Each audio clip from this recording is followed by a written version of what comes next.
ഇവിടെ ഇന്ന് പോലീസ് സേന സർക്കാരിനോടൊപ്പം നിന്നുകൊണ്ട് പ്രധാനമായും ഇടപെട്ട് തീർക്കാനുള്ള ഒരു വെല്ലുവിളി ലഹരി വ്യാപനം ഇല്ലാതാക്കുക എന്നുള്ളത്. ഇന്ന് പല നിലയിലുള്ള ലഹരി ഉപയോഗമാണ്. അതിലെന്തൊരു നിതാന്ത ജാഗ്രത നമ്മുടെ ഭാഗത്തുനിന്ന് വേണം. കേരളത്തിന്റെ ഏറ്റവും വലിയ പ്രത്യേകത കൺസ്ട്രക്റ്റീവും എനർജറ്റിക്കുമായ ഒരു യുവത്വമാണ്. അത് താളം തെറ്റിക്കാൻ കഴിഞ്ഞാൽ കേരളത്തിൽ പലതും തകർക്കാൻ വേണ്ടി സാധിക്കും. അതിനുള്ള ഒരു ഉപാധി കൂടിയാണ് ലഹരി വ്യാപനം. അതിനെ ചെറുക്കുക എന്നുള്ളത് ഈ നാടിനെ രക്ഷിക്കുക എന്നുള്ളതിന് ഏറ്റവും വലിയ ഉദാഹരണമാണ്. എത്രയെത്ര യുവത്വം അതിന്റെ ഭാഗമായി പെട്ടുപോകും. നല്ല മിടുക്കന്മാർ ഇതിന്റെ ഭാഗമായി പെട്ടുപോകും. പല നിലയിലും പെട്ടുപോകുന്ന സ്ഥിതി വരും.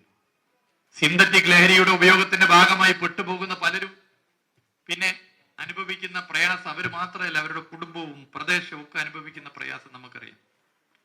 ഇതില്ലാതാക്കുക എന്നുള്ളത് സമൂഹം ഏറ്റവും അധികം ആഗ്രഹിക്കുന്ന കാര്യം. അതിന് വലിയ പങ്കാണ് പോലീസ് സേനക്ക് വഹിക്കാൻ.